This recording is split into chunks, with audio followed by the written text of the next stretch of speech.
द्रोणागिरी यहाँ वर्जित है हनुमान जी की पूजा। नमस्कार दर्शकों, स्वागत है आपका हमारे YouTube चैनल आध्यात्मिक ज्ञान में। हम सब जानते हैं हनुमान जी हिंदुओं के प्रमुख आराध्य देवों में से एक है और संपूर्ण भारत में इनकी पूजा की जाती है। लेकिन बहुत कम लोग जानते हैं कि हमारे भारत में ही एक जगह ऐसी है जहां हनुमान जी की पूजा नहीं की जाती है। ऐसा इसलिए क्योंकि यहाँ के रहवासी हनुमान जी द्वारा किए गए एक काम से आज तक नाराज हैं। ये जगह है उत्तराखंड स्थित द्रोणागिरी गाँव। द्रोणागिरी गांव उत्तराखंड के सीमांत जनपद चमोली के जोशीमठ प्रखंड में जोशीमठ नीति मार्ग पर है। ये गांव लगभग 14,000 फुट की ऊंचाई पर स्थित है। यहाँ के लोगों का मानना है कि हनुमान जी जिस पर्वत को संजीवनी बूटी के लिए उठाकर ले गए थे वह यहीं स्थित था। चूंकि द्रोणागिरी के लोग उस पर्वत की पूजा करते थे, इसलिए वे हनुमान जी द्वारा पर्वत उठा ले जाने से नाराज हो गए। यही कारण है कि आज भी यहाँ हनुमान जी की पूजा नहीं होती। यहाँ तक कि इस गांव में लाल रंग का झंडा लगाने पर पाबंदी है। द्रोणागिरी गांव के निवासियों के अनुसार जब हनुमान बूटी लेने के लिए इस गांव में पहुंचे तो वे भ्रम में पड़ गए। उन्हें कुछ सूझ नहीं रहा था कि किस पर्वत पर संजीवनी बूटी हो सकती है। तब गांव में उन्हें एक वृद्ध महिला दिखाई दी। उन्होंने पूछा कि संजीवनी बूटी किस पर्वत पर होगी। वृद्धा ने द्रोणागिरी पर्वत की तरफ इशारा किया। हनुमान उड़कर पर्वत पर गए पर बूटी कहाँ होगी यह पता न कर सके। वे फिर गांव में उतरे और वृद्धा से बूटी वाली जगह पूछने लगे। जब वृद्धा ने बूटी वाला पर्वत दिखाया तो हनुमान ने उस पर्वत के काफी बड़े हिस्से को तोड़ा और पर्वत को लेकर उड़ते बने। बताते हैं कि जिस वृद्धा ने हनुमान की मदद की थी उसका सामाजिक बहिष्कार कर दिया गया। आज भी इस गांव के आराध्य देव पर्वत की विशेष पूजा पर लोग महिलाओं के हाथ का दिया नहीं खाते हैं और न ही महिलाएं इस पूजा में मुखर होकर भाग लेती हैं। इस घटना से जुड़ा प्रसंग यूं तो राम के जीवन पर अनेकों रामायण लिखी गई है, पर इनमें से दो प्रमुख है। एक तो वाल्मीकि द्वारा रचित रामायण और एक तुलसीदास द्वारा रचित रामचरितमानस। इनमें से जहां वाल्मीकि द्वारा रचित रामायण को सबसे प्रामाणिक ग्रंथ माना जाता है, वहीं तुलसीदास द्वारा रचित रामचरितमानस सबसे अधिक पढ़ा जाता है। पर जैसा कि हमने हमारे एक पिछले लेख में आप सबको बताया था कि रामायण और रामचरितमानस में कई घटनाओं में, कई प्रसंगों में अंतर है। ऐसा ही कुछ अंतर दोनों किताबों में इस प्रसंग के संबंध में भी है। यहाँ हम आपको दोनों किताबों में वर्णित प्रसंग के बारे में बता रहे हैं। वाल्मीकि रचित रामायण के अनुसार हनुमान जी द्वारा पर्वत उठाकर ले जाने का प्रसंग वाल्मीकि रामायण के युद्ध कांड में मिलता है। वाल्मीकि रामायण के अनुसार रावण के पुत्र मेघनाद ने ब्रह्मास्त्र चलाकर श्री राम व लक्ष्मण सहित समूची वानर सेना को घायल कर दिया। अत्यधिक घायल होने के कारण जब श्री राम व लक्ष्मण बेहोश हो गए तो मेघनाद प्रसन्न होकर वहां से चला गया। उस ब्रह्मास्त्र ने दिन के 4 भाग व्यतीत होते होते 67 करोड़ वानरों को घायल कर दिया था। हनुमान जी, विभीषण आदि कुछ अन्य वीर ही उस ब्रह्मास्त्र के प्रभाव से बच पाए थे। जब हनुमान जी घायल जाम्बवान के पास पहुंचे तो उन्होंने कहा, इस समय केवल तुम ही श्री राम लक्ष्मण और वानर सेना की रक्षा कर सकते हो। तुम शीघ्र ही हिमालय पर्वत पर जाओ और वहां से औषधियां लेकर आओ, जिससे कि श्री राम लक्ष्मण व वानर सेना पुनः स्वस्थ हो जाएं।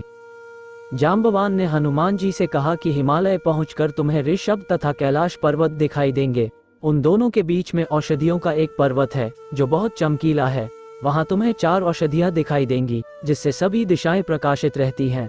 उनके नाम मृत संजीवनी, विशल्यकरणी, सुवर्णकरणी और संधानी है। हनुमान, तुम तुरंत उन औषधियों को लेकर आओ जिससे कि श्री राम लक्ष्मण व वानर सेना पुनः स्वस्थ हो जाएं। जाम्बवान की बात सुनकर हनुमान जी तुरंत आकाश मार्ग से औषधियां लेने उड़ चले। कुछ ही समय में हनुमान जी हिमालय पर्वत पर जा पहुंचे। वहां उन्होंने हनुमान जी ने अनेक महान ऋषियों के आश्रम देखे। हिमालय पहुंचकर हनुमान जी ने कैलाश तथा ऋषभ पर्वत के दर्शन भी किए। इसके बाद उनकी दृष्टि उस पर्वत पर पड़ी जिस पर अनेक औषधियां चमक रही थी। हनुमान जी उस पर्वत पर चढ़ गए और औषधियों की खोज करने लगे। उस पर्वत पर निवास करने वाली संपूर्ण महाऔषधियां ये जानकर कि कोई हमें लेने आया है, तत्काल अदृश्य हो गई। ये देखकर हनुमान जी बहुत क्रोधित हुए और उन्होंने वह पूरा पर्वत ही उखाड़ लिया जिस पर औषधियां थीं। कुछ ही समय में हनुमान उस स्थान पर पहुंच गए जहां श्री राम लक्ष्मण व वानर सेना बेहोश थी। हनुमान जी को देखकर श्री राम की सेना में पुनः उत्साह का संचार हो गया। इसके बाद उन औषधियों की सुगंध से श्री राम लक्ष्मण व घायल वानर सेना पुनः स्वस्थ हो गई। उनके शरीर से बाण निकल गए और घाव भी भर गए। इसके बाद हनुमान जी उस पर्वत को पुनः वहीं रखाए जहां से लेकर आए थे। लेकिन रामचरितमानस में कुछ अन्य प्रसंग है। तुलसीदास रचित रामचरितमानस के अनुसार गोस्वामी तुलसीदास द्वारा चरित श्री रामचरितमानस के अनुसार रावण के पुत्र मेघनाद व लक्ष्मण के बीच जब भयंकर युद्ध हो रहा था, उस समय मेघनाद ने वीरगातिनी शक्ति चलाकर लक्ष्मण को बेहोश कर दिया। हनुमान जी उसी अवस्था में लक्ष्मण को लेकर श्री राम के पास आए। लक्ष्मण को इस अवस्था में देखकर श्री राम बहुत दुखी हुए। तब जाम्बवान ने हनुमान जी से कहा कि लंका में सुषेण वैद्य रहता है, तुम उसे यहाँ ले आओ। हनुमान जी ने ऐसा ही किया। सुषेण वैद्य ने हनुमान जी को उस पर्वत और औषधि का नाम बताया और हनुमान जी से उसे लाने के लिए कहा, जिससे कि लक्ष्मण पुनः स्वस्थ हो जाएं। हनुमान जी तुरंत उस औषधि को लाने चल पड़े। जब रावण को ये बात पता चली तो उसने हनुमान जी को रोकने के लिए कालनेमी दैत्य को भेजा। कालनेमी दैत्य ने रूप बदलकर हनुमान जी को रोकने का प्रयास किया, लेकिन हनुमान जी उसे पहचान गए और उसका वध कर दिया। इसके बाद हनुमान जी तुरंत औषधि वाले पर्वत पर पहुंच गए, लेकिन औषधि पहचान न पाने के कारण उन्होंने पूरा पर्वत ही उठा लिया और आकाश मार्ग से उड़ चले। अयोध्या के ऊपर से गुजरते समय भरत को लगा कि कोई राक्षस पहाड़ उठाकर ले जा रहा है। ये सोचकर उन्होंने हनुमान जी पर बाण चला दिया। हनुमान जी श्री राम का नाम लेते हुए नीचे आ गिरे।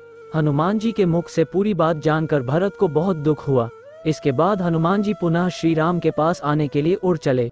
कुछ ही देर में हनुमान श्री राम के पास आ गए। उन्हें देखते ही वानरों में हर्ष छा गया। सुषेण वैद्य ने औषधि पहचान कर तुरंत लक्ष्मण का उपचार किया, जिससे वे पुनः स्वस्थ हो गए।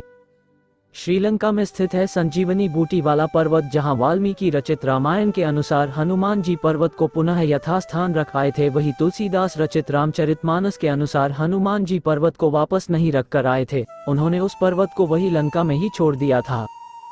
श्रीलंका के सुदूर इलाके में श्रीपद नाम का एक पहाड़ है। मान्यता है कि यह वही पर्वत है जिसे हनुमान जी संजीवनी बूटी के लिए उठाकर लंका ले गए थे। इस पर्वत को एडम्स पीक भी कहते हैं। ये पर्वत लगभग 2200 मीटर की ऊंचाई पर स्थित है। श्रीलंकाई लोग इसे रहुमाशाला कांडा कहते हैं। इस पहाड़ पर एक मंदिर भी बना है। चैनल को लाइक, शेयर और सब्सक्राइब जरूर करें। धन्यवाद।